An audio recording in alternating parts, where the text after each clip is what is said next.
This was sent to CornyDriveThru@gmail.com from Mark Selfridge in Washington, UK. Where's Washington in the UK? I did not know that they had one.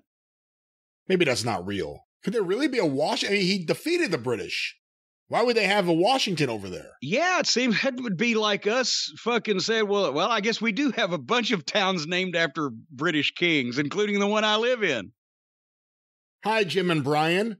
How protected were signature moves back in the territory days? Are there any famous instances of backstage heat or fights following guys using another guy's move without permission?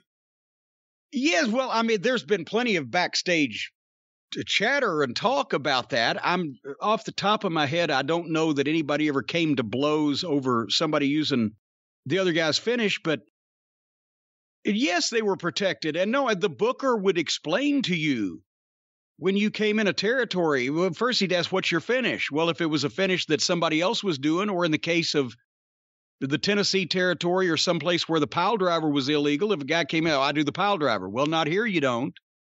In some places, it was illegal to come off the top rope. When I first started watching wrestling in the Tennessee territory, if you jumped off the top rope and made contact with your opponent, that was a disqualification. That way you could do it behind the referee's back and the people would go insane. If you just stood up on the top rope and came off with a double sledge, the people would be throwing shit. But, you know, most of the time, if somebody did somebody's move in a match just as a spot, they would hear about it afterwards, either from the offended party or from the booker or from one of the referees or whoever. No. Well, and the classic example of the off-the-top rope disqualification was, remember when Snuka was the hottest babyface in the business, they brought him to St. Louis. But Sam Muchnick wasn't going to change the rules of wrestling for one guy, but the people wanted to see the Superfly splash off the top rope, so they had him do it, and he got disqualified. But the people popped because he did the splash off the top. But yeah, no, I mean, you know, there's been guys sometimes, well, hey, I do the fucking headlock. Well, good luck with that. There were some things that were in the public domain long before the territory days, but nobody would have done the DDT with Jake Roberts on the show. Nobody would have done the figure four with Ric Flair on the show, except if they were working with Ric Flair and it was a deal where they were dueling figure fours.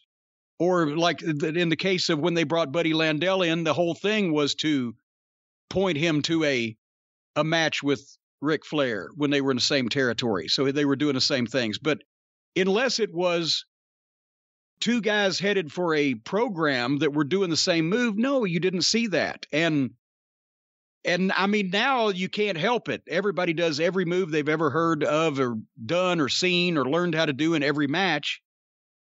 And that's why that finishes don't mean as much as they used to. And also because the guys that do their finish, they do it 15 times in a match, except Kenny Olivier will not do the one-winged fairy unless he's winning with it, but he'll do his knee all day long. But, you know, most guys would protect their finisher, and they would only do it, A, if they were going to win with it, B, if it was a crucial point in a big finish and somehow the guy got his foot on the ropes, or maybe a kick out. I mean, every once in a while in a big show with the Rock and Roll Express, we'd have Ricky Morton kick out of the rocket launcher right before he was going to make the hot tag, because how could he go on after that? He had just enough to kick out, and then we fucked up and he got a tag. But, you know, I mean, and there's been, you know, umpteen different times where, and you've heard guys talk about it and in shoot interviews where they say, well, I couldn't do such and such because so-and-so was already in the territory or whatever. That was good. It protected moves. It protected the guys, and it protected the guys that drew money. That just nobody in the second match could do the same shit that they were going to be doing in the main event, especially if it didn't work. And then, can you imagine if times had been different and the Hardley Boys showed up somehow in the WWF when Shawn Michaels was the champion and decided they were going to do a spot where there were 6 or 7 super kicks that didn't beat anybody in the fourth match when Michaels was in the main event? my God, there'd have been a goddamn police called. I mean, just that would have been insane. And they wouldn't have been allowed to do it. And that's the thing with the Hartley boys. They talked about all the things that promoters and bookers and people told them they were not allowed to do. They decided to just disregard all that advice and do everything. That's what got them over. Well, no shit. When you're allowed to do anything you want to do and stuff that other people can't do, of course you're going to get over. You're going to get attention. Doesn't mean you're any good. It means you're just fucking coloring outside the lines. You can't do it within the parameters of what everybody else works with.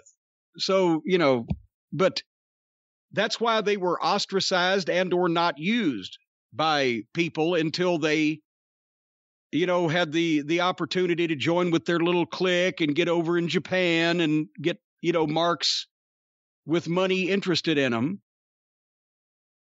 But otherwise, they would have been seen as, what they were.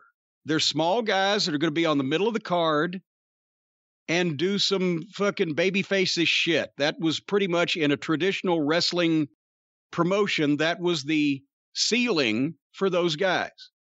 But when they're allowed to do everything they want to do and control their environment, of course they get over. And of course it kills everything on after it. Exactly. Or the people they're in the ring with. That's the other side. I go back many times to Lance Storm's statement, in ECW, we broke all the rules, and then as I got older and more experienced, I learned why there were rules. There you go. Did you ever have any issues? Because the Midnight Express were so... I mean, you guys invented so many different moves, or at least popularized so many different moves. Any issues ever with someone trying to steal your stuff in front of you? Not in front of us. On the same show, no one else ever... Oh, God, good God, no. Well, nobody... See, here's the thing. At the time, Crockett's roster or the WCW roster, that was some of the best talent in the business. They wouldn't have tried to do the Midnight Express stuff because that would have been basically saying to everybody, not only in the locker room, but out in the crowd, hey, we got to do this stuff with these other guys that are on the card because they're more over than we are. So no, nobody would have wanted to do that, even if the stuff was over. In other territories, shit started being done. And you see it to this day, the flapjacks and the attempts at the Vegematics or the whatever the case. But not on the same card with us. That would have been admitting inferiority. And now, wait a minute. I will say one thing. When we brought the Fantastics in and put them over in a non-title match on television, they beat us with the rocket launcher. That was on purpose. That was my finish, to get them over not only as a team that could beat us, but actually as a team that could perpetrate our own moves against us, because that was the weapon that the Midnight Express had, that they had all these fucking wild moves, the double team moves they could pull out. The Fantastics come in, they do the same thing. They're the same thing as the Rock and Roll, yin and yang, good and evil. And Tommy Rogers had such a hell of a splash off the top. Okay, they'll beat us with the rocket launcher. And the problem was that Bobby Fulton was a little shorter than Stan, and he couldn't really hardly reach Tommy on the top rope. But he made the motion, and it worked. But that, yes, you do that because that's helping the angle and the issue and the program. But you don't just do other people's shit on the same card, except now few people have specific shit because everybody does everything, like we said. Well, Jim, if a wrestler is in the back and they notice their move being stolen in the ring, perhaps they want to seek out legal advice about what they could do to punish the perpetrator who is in the ring stealing the maneuver. So you're telling me that if some no-good gum-bumping sack of snake feces decides to steal your Vegematic, decides to steal your Double Goozle, decides to steal the Gravedigger, decides to steal all the famous moves that you have come up with, we know who you can call to get even. This man. Call Stephen P. News.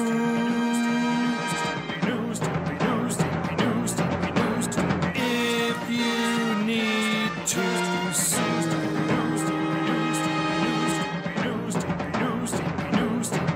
And Al good show or two. Still to the rest. Yes, even though that was a lackluster pitch because of a lackluster transition, folks, you will not get an attorney or a lawyer lacking in luster when you retain the services of the one, the only, the consigliere of the cult of Cornette himself, Stephen P. New, at newlawoffice.com, 888-692-8084. No, instead, you will not get a person who is lacking in luster, who is completely lusterless. You will get a person that's so lusterful, he's got lust all over him. We talked about having intercourse with Stephen P. New on The Experience. The verbal and social intercourse that you have with this man when he gets inside your head and he determines all the ways that you've been screwed around, and then he fabricates and customizes a defense, a prosecution, a case to where he can bring the perpetrators to justice. He's lusty. He's full of lust is what he is, instead of being lackluster. And he can be your lustful attorney if you call 888-692-8084 or email newlawoffice.com. And you can go to the website and see the many varieties of ways that he has helped people in the past, people that have been downtrodden, people that have been taken advantage of, people that have been the victims of malfeasance and greed. He gets them all paid. So if you want the most lusterful attorney in all of the legal profession today, a man who's so full of lust it's coming out the orifices of his body, ladies and gentlemen, no more lackluster individuals for you, the man to call, Stephen P. New. You've got a pretty firm idea, Brian, of how much lust that Stephen P. New possesses. We recently talked about it because we were talking about that famous Randy Savage promo where he accused Hulk Hogan of having lust in his eyes for Elizabeth, and Stephen said he doesn't know anything about lust. Yeah, he's an amateur when it comes to lust. Stephen P. New's a professional. So have some verbal intercourse with Stephen P. New and find out that he's full of lust and luster. And he's not lacking. He's not lacking in any area. This is the worst spot we've ever done for him. He's a great man and a fantastic attorney. A fantastic attorney. And did I ever tell you the time that Terry Runnels came up to me and JR and didn't know that the word spunk had two meanings? Yep.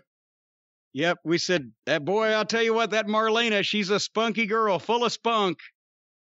And she was upset about that until she found out there was another way to say that. Anyway, Stephen P. New. All right, well, let's somehow transition from that. Boy, that was an abrupt ending there.